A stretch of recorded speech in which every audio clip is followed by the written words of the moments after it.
नमस्कार दोस्तों, कैसे हैं आप लोग। उम्मीद करता हूं कि आप सभी लोग अच्छे होंगे और आप लोग की जो तैयारी है बहुत ही बढ़िया चल रही होगी। तो आज का सेशन काफ़ी इंपॉर्टेंट है।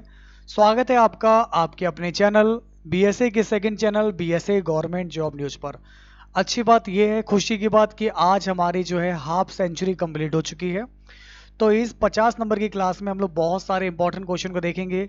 तो करंट अफेयर का तड़का सीरीज जो कि आप लोग के आगामी परीक्षा GD, MTS, PET, railway group D इन सभी एग्जाम के लिए काफ़ी इंपॉर्टेंट रहने वाली है। तो अगर ये क्लास आपको पसंद आए तो वीडियो को लाइक कीजिएगा, क्लास को शेयर कीजिएगा, मिलकर आप सभी लोग जो है सपोर्ट कीजिएगा। तो आइए दोस्तों शुरू करते हैं आज की अपनी इस क्लास को। इससे पहले क्लास को शुरू करें, जितना ज़्यादा हो सकता है आप लोग क्लास को एक बार शेयर कर दीजिए। तो हर रोज़ सुबह 8 बजे ये क्लास आप लोग की आएगी डेली बेस पर। इसके लिए आप लोग बीएसए गवर्नमेंट जॉब न्यूज़ को सब्सक्राइब कर लीजिएगा। तो आज का सबसे पहला क्वेश्चन आपकी स्क्रीन पर है। चंद्रमा पर 4G नेटवर्क बनाने का काम नोकिया कंपनी को किस अंतरिक्ष एजेंसी ने सौंपा है। दरअसल आज मैं आप लोग का टेस्ट कराऊंगा, तो इसलिए बिल्कुल टेस्ट के लिए आप सभी लोग प्रॉपर तरीके से तैयार रहिएगा। बहुत ही इंटरेस्टिंग आज की क्लास रहने वाली है। ओके, और टेस्ट के लिए आप लोग के पास केवल 15 सेकंड का टाइम होगा, क्योंकि मुझे लगता है कि इन सवालों के लिए जो है 15 सेकंड पर्याप्त रहेंगे। तो मैं यहाँ पर 15 सेकंड आपको टाइम सेट कर दे रहा हूँ। चलिए, तो आपका समय शुरू होता है। अब आपके ऑप्शन ए है इसरो, बी है आपका एएसए, सी है नासा, डी है आपका रॉसकॉस्मोस। बताइए।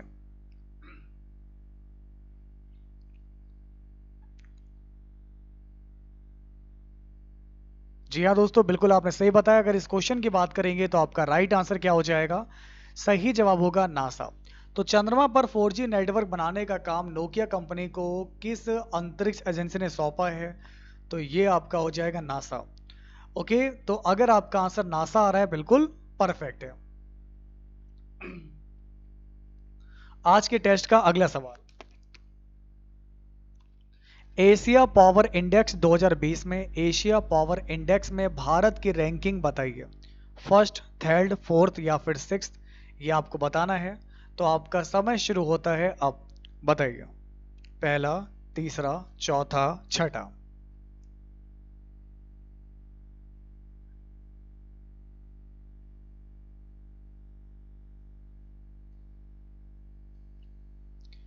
Okay, very good class. अगर आपने चूज किया ऑप्शन नंबर सी, बिल्कुल राइट हो जाएगा।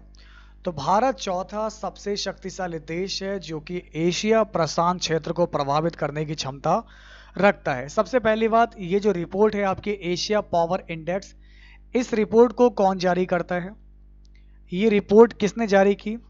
नोट कीजिए आप लोग, इस रिपोर्ट को जारी किया आपका सिडनी स्थित लॉवी इंस्टीट्यूट ने।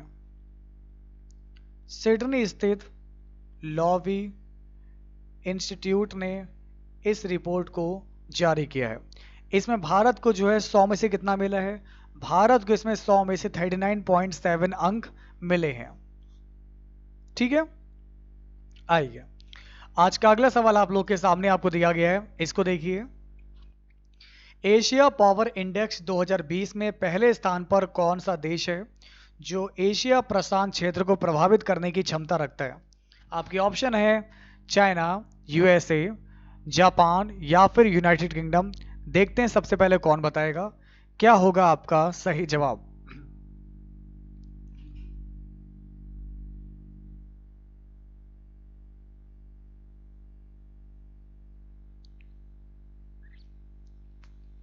अब देखिए, इस क्वेश्चन की अगर हम बात करेंगे तो आपका राइट आंसर अमेरिका हो जाएगा। तो जिनका भी आंसर अमेरिका आ रहा है, बिल्कुल राइट। अब कई लोग तो कंफ्यूज हो गए कि नाम सर ले रहे हो एशिया पावर, बोल एशिया रहो, ले अमेरिका को रहे हो। आप सोच रहे होंगे कि एशिया पावर इंडेक्स में अमेरिका कैसे है। तो मैं आपको बता दूं, इस रैंकिंग में इस बात को देखा जाता है कि एशिया प्रशांत क्षेत्र में कौन सा देश कितना प्रभावशाली है, चाहे वो एशिया का हो या फिर नहीं। तो टॉप 10 में मैं आप लोग को बताना चाहूंगा, नंबर 1 पर आप लोग का यूएसए है, नंबर 2 पर आप लोग का चाइना है, नंबर 3 पर आप लोग का इसमें जापान है, नंबर 4 पर इसमें आप लोग का भारत है, नंबर 5 पर रशिया, 6 पर ऑस्ट्रेलिया, 7 पर कोरिया, दक्षिण कोरिया, 8 पर सिंगापुर, 9 नंबर पे थाईलैंड है और 10 नंबर पे आप लोग का जो है मलेशिया है। ठीक है ना, आइए अब बढ़ते हैं आगे। नेक्स्ट क्वेश्चन आप लोग के सामने आपको दिया गया है, इसको बताइए। आज का अगला सवाल है बेहद ही खास। डेनमार्क ओपन 2020 में विमेन्स सिंगल्स का खिताब किस खिलाड़ी ने जीता है? Denmark open 2020 singles women singles का खिताब किस खिलाड़ी ने जीता है? नाओमी, नोजोमी ओकुहारा, ठीक ना, नोजोमी ओकुहारा, अदिति मुटाटकर, ठीक ना, तृप्ति मुरुगोंडे, गायत्री सावंत। क्या होगा सही जवाब, बताइए आप।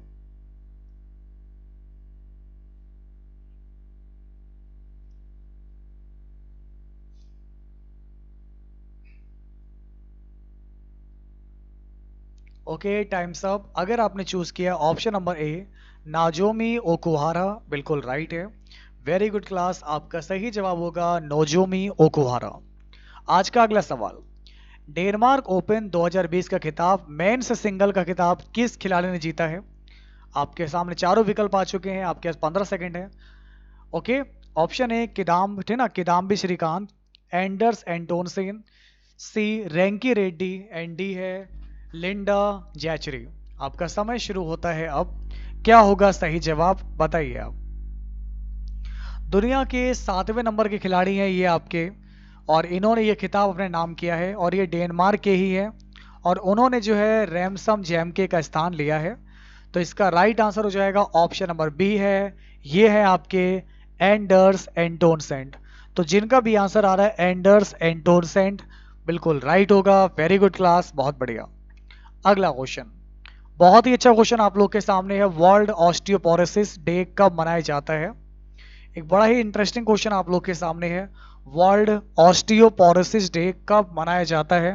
आपके ऑप्शन है यहाँ पर 23 अक्टूबर, बी है आपका 20 अक्टूबर, सी है 21 अक्टूबर, और डी है 19 अक्टूबर। देखते हैं कौन बताएगा इस क्वेश्चन का बिल्कुल सही जवाब, बताइए आप। तो यह दिन आपका ऑस्टियोपोरोसिस की रोकथाम, निदान और उपचार के बारे में वैश्विक स्तर पर जागरूकता बढ़ाने के लिए मनाया जाता है। क्या होता है ऑस्टियोपोरोसिस, सबसे पहले आपको बताते हैं। ऑस्टियोपोरोसिस एक ऐसी बीमारी है जिसमें हड्डियां कमजोर और नाजुक हो जाती हैं, हड्डियों में छेद हो जाते हैं, जिसके कारण हल्की सी चोट से हड्डी में फ्रैक्चर आ जाता है। तो फिलहाल तो वर्ल्ड ऑस्टियोपोरोसिस डे की बात करेंगे, ये आपका मनाया जाता है 20 अक्टूबर को। 20 अक्टूबर वर्ल्ड ऑस्टियोपोरोसिस डे। और 2020 की थीम की अगर हम बात करेंगे, इसकी दोस्तों थीम क्या है? थीम है दैट्स ऑस्टियोपोरोसिस। इसकी थीम नोट कर लीजिए आप लोग, ये थीम आप लोग इधर रखिए यहाँ पर, दैट्स ऑस्टियोपोरोसिस। ठीक है ना? तो जिनका भी आंसर आ रहा है यहाँ से विकल्प बी बिल्कुल राइट होगा। Next question. प्रधानमंत्री नरेंद्र मोदी को किस देश की 50वीं सालगिरह के जश्न में शामिल होने का न्योता दिया गया था? A Bangladesh, B Sri Lanka, C Japan, D Pakistan. क्या होगा सही जवाब, बताइए आप। तो आपके पास है 15 सेकंड, देखते हैं सबसे पहले कौन बताएगा कि क्या होगा इस क्वेश्चन का बिल्कुल सटीक जवाब।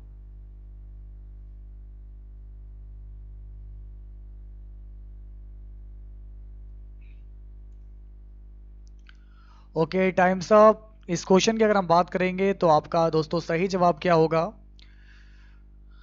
जिनका भी आंसर बांग्लादेश आ रहा है बिल्कुल राइट है। तो अगर आपका आंसर बांग्लादेश आ रहा है बिल्कुल परफेक्ट है, वेरी गुड क्लास। अगला सवाल आपके सामने है। अंतरराष्ट्रीय भारोत्तोलन महासंघ IWF के अंतरिम अध्यक्ष के रूप में किसे नियुक्त किया गया? तमास अजान, उर्सुला पापंद्रिया, सी संचिता चानू, डी डॉक्टर माइकल ईरानी। क्या होगा राइट आंसर, बताइए आप। आपका समय शुरू होता है अब।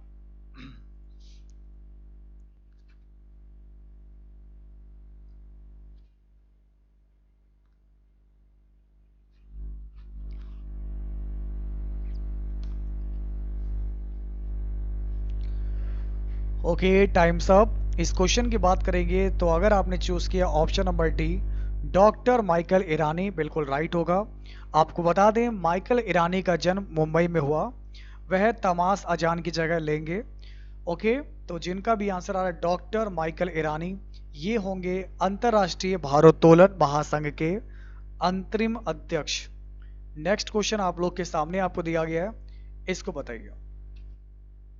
विश्व आयोडीन अल्पता विकार निवारण दिवस कब मनाया जाता है? साथियों, अब आप लोग बताएंगे विश्व आयोडीन अल्पता विकार निवारण दिवस कब मनाया जाता है। आपके पास होंगे केवल 15 सेकंड। आपके ऑप्शन है आपकी स्क्रीन पर। ऑप्शन नंबर ए है 21 अक्टूबर, बी 20 अक्टूबर, सी 19, डी 18 अक्टूबर। बताइए।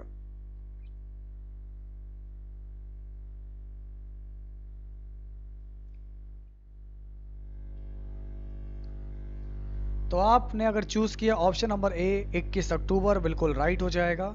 इस सवाल का सही जवाब होगा 21 अक्टूबर।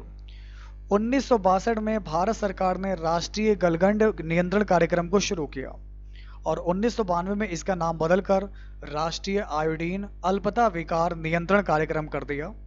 तो जिसका भी आंसर आ रहा है 21 अक्टूबर, बिल्कुल राइट होगा। नेक्स्ट क्वेश्चन देखिए, किस सुरक्षा एजेंसी ने मेरी सहेली पहल की शुरुआत की है?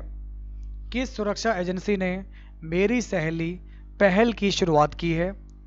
आपके पास है केवल 15 सेकंड। सीआरपीएफ, आरएएफ, आरपीएसएफ या बीएसएफ।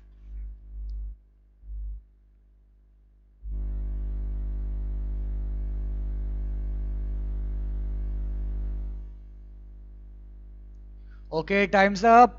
मेरी सहेली की शुरुआत की है किस सुरक्षा एजेंसी ने? तो ये है आपकी आरपीएसएफ।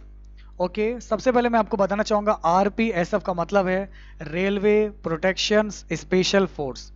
आर का मतलब इसमें आप लोग का क्या हो जाएगा? Railway protection, railway protection special force. तो रेलवे प्रोडक्शन स्पेशल फोर्स, शुरुआत में इसे एपी एक्सप्रेस में शुरू किया गया था।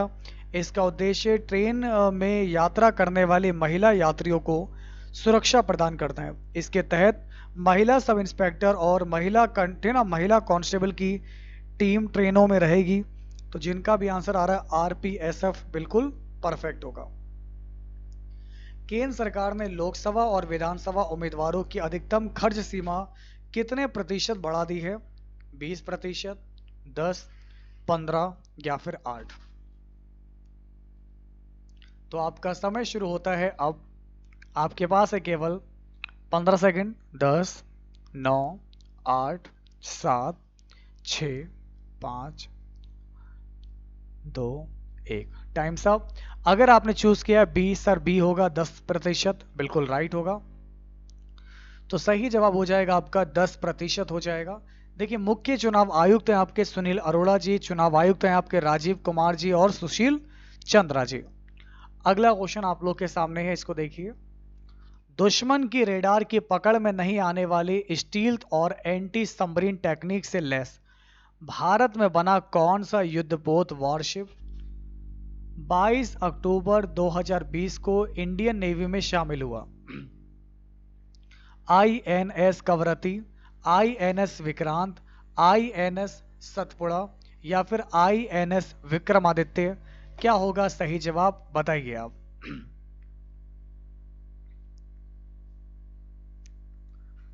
अगर आपने चूज किया है ऑप्शन नंबर ए होगा आईएनएस कवरती, बिल्कुल राइट होगा। सही जवाब होगा आपका आईएनएस कवरती। एक क्वेश्चन और बनता है पेपर में कि आईएनएस कवरती का निर्माण किस प्रोजेक्ट के तहत हुआ? प्रोजेक्ट 18, प्रोजेक्ट 28, प्रोजेक्ट 38 या प्रोजेक्ट 48?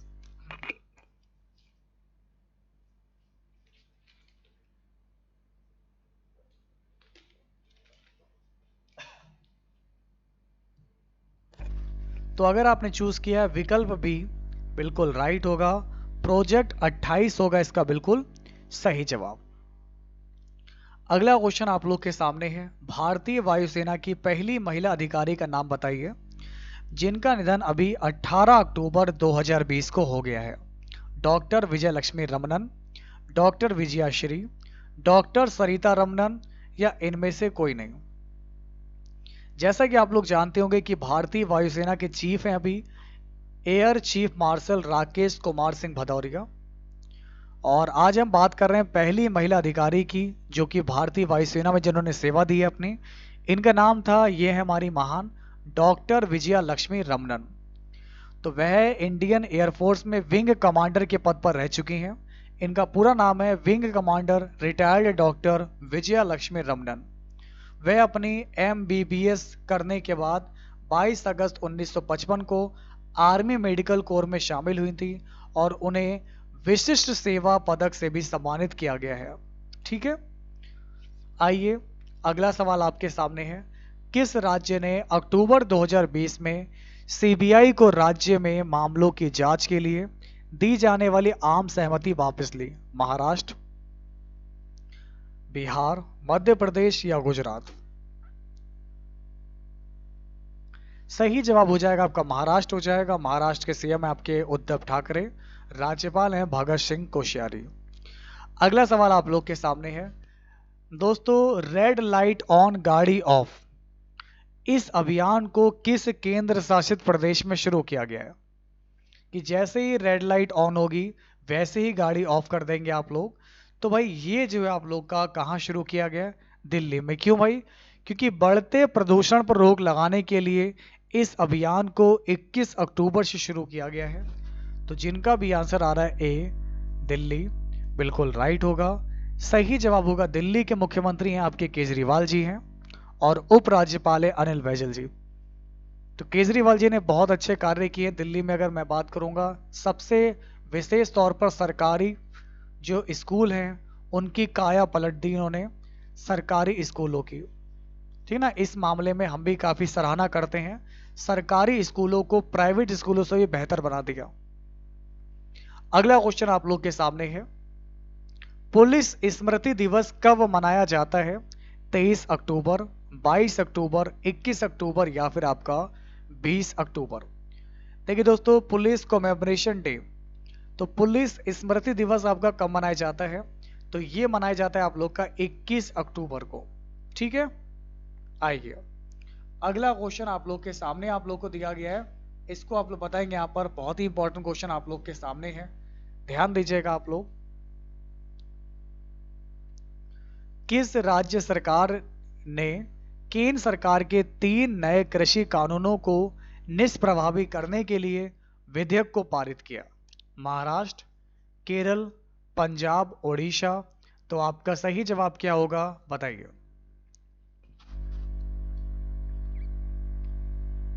तो अगर आपका आंसर आ रहा है पंजाब, बिल्कुल राइट हो जाएगा। सही जवाब हो जाएगा पंजाब। पंजाब के मुख्यमंत्री हैं अमरिंदर सिंह जी, राज्यपाल हैं BP सिंह बदनौर। तो अगर आपका आंसर है पंजाब सॉरी, बिल्कुल राइट होगा। Very good class. एक पुस्तक है आप लोग की, पोर्ट्रेट्स ऑफ पावर, ये किसकी आत्मकथा है? पोर्ट्रेट्स ऑफ पावर किसकी आत्मकथा है? NK सिंह, नीतीश कुमार, नरेंद्र मोदी, शक्तिकांत दास? क्या होगा सही जवाब बताइए आप।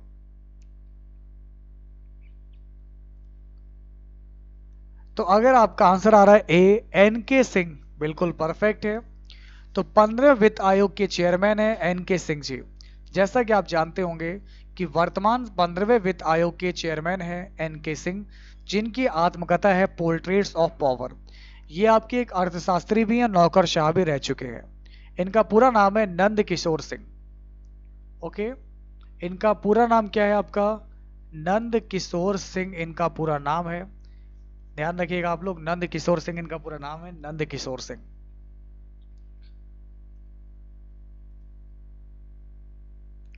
जरीना रोशन खान का 19 अक्टूबर को निधन, ये आपकी किस लिए जानी जाती हैं? लेखिका, टीवी एक्ट्रेस, चित्रकार या राजनेता? तो जैसा कि आप लोग जानते हैं, टीवी एक्ट्रेस थी आपकी जरीना रोशन खान, जिनका निधन हो गया। और मेरे सामने कुछ नाम निकल के आ रहे हैं, ये रिश्ता क्या कहलाता है, कुमकुम भाग्य, ये कुछ सीरियल आते होंगे, इनमें ये सबसे ज़्यादा चर्चित रही हैं। बाकी कार्डियक अरेस्ट के चलते 54 वर्षीय जरीना रोशन खान का निधन हो गया। कई हिंदी फिल्मों में भी इन्होंने माँ की भूमिका निभाई है। तो ऐसे में ये एक टीवी एक्ट्रेस थी जरीना रोशन खान, जिनका हो गया है निधन। आइए अब बढ़ते हैं आगे। नेक्स्ट क्वेश्चन आप लोग के सामने आपको दिया गया है, इसको देखिए। अंतरराष्ट्रीय हकलाहट जागरूकता दिवस कब मनाया जाता है? दोस्तों सभी लोग यहां पर ध्यान देंगे, एक बहुत ही इंटरेस्टिंग क्वेश्चन आप लोग के सामने आपको दिया गया है। अंतरराष्ट्रीय हकलाहट जागरूकता दिवस आपका कब मनाया जाता है? 24 अक्टूबर, 23 अक्टूबर, 22 अक्टूबर या फिर 21 अक्टूबर? तो आपका सही जवाब हो जाएगा 22 अक्टूबर होगा इसका बिल्कुल राइट आंसर। और थीम दोस्तों क्या इस बार की? देखिए, हकलाने की समस्या से भारत में करीब 1.5% लोग जो है इस समस्या से जूझ रहे हैं, और यह दिवस आपका 1998 में नामित किया गया था। इसके अलावा 2020 की थीम बताइए। तो मेरे प्यारे दोस्तों, अंतरराष्ट्रीय हकलाहट जागरूकता दिवस की जो थीम है वो है शब्दों की यात्रा, लचीलापन और वापसी। ओके ना, शब्दों की यात्रा। भाई बाकी लोग कितने हैं भाई? वीडियो को लाइक करते रहिएगा, क्लास को शेयर कीजिए, सभी लोग क्लास को शेयर करते रहिए। शब्दों की यात्रा है ना, लचीलापन और वापसी। शब्दों की यात्रा, लचीलापन और वापसी, ये इसकी थीम है। Journey of worlds resilience and bouncing back. Clear है? तो जिनका भी आंसर सी आ रहा है बिल्कुल परफेक्ट हो जाएगा। आइए बढ़ते हैं आगे, अगला क्वेश्चन देखिए। Sheikh Russel international air rifle championship 2020 के 10 मीटर एयर राइफल वुमेन्स में किस भारतीय महिला खिलाड़ी ने गोल्ड मेडल जीता? अपूर्वी चंदेला, अंजुम मुदगिल, ठीक ना, या फिर इलावेनिल वालारिवन या मनु भाकर? तो आपका सही जवाब हो जाएगा विकल्प सी होगा, इलावेनिल वालारिवन इसका बिल्कुल परफेक्ट आंसर होगा। अगला सवाल आप लोग की स्क्रीन पर है, इसको बताइए। पार्ले एग्रो ने अपना फ्रूट्स प्लस फ्रिज, ठीक ना, पार्ले एग्रो ने अपने फ्रूट्स प्लस फिज पोर्टफोलियो बी फिज का ब्रांड एम्बेसडर किसे बनाया? आपके ऑप्शन है दीपिका पादुकोण, कंगना रनौत, अनुष्का शर्मा या प्रियंका चोपड़ा। देखिए, पार्ले एग्रो के सीईओ हैं शाहना चौहान, इसका मुख्यालय है मुंबई महाराष्ट्र में है, और इसका जो ब्रांड एम्बेसडर बनाया गया है ये बनाया गया आपका प्रियंका चोपड़ा को। ठीक है ना, तो जिनका भी आंसर प्रियंका चोपड़ा आ रहा है बिल्कुल राइट होगा। बी फिज एक यूनिक और ताजा सेब का रस आधारित मॉल्ट फ्लेवर्ड कार्बोनेटेड पेय पदार्थ है। अगर मैं बात करूंगा पार्ले एग्रो के सीईओ कौन है, तो आप लोग नोट कर लीजिएगा, पार्ले एग्रो के सीईओ हैं शाहना चौहान। एंड पार्ले एग्रो का जो मुख्यालय है ये है आपका मुंबई महाराष्ट्र में। अब बढ़ते हैं आगे। नेक्स्ट क्वेश्चन आप लोग के सामने आपको दिया गया है, इसको देखिए। भाई बाकी लोग जितने भी हो क्लास में चले आइए, सेशन बहुत इंपॉर्टेंट है। क्वेश्चन देखिए क्या दिया गया आपका। एलजी इलेक्ट्रॉनिक्स ने अपने एलजी सिग्नेचर का ब्रांड एम्बेसडर किसे बनाया? Priyanka Chopra, Lewis Hamilton, Rafael Nadal या सानिया मिर्जा? आइए बात करते हैं एलजी इलेक्ट्रॉनिक्स की।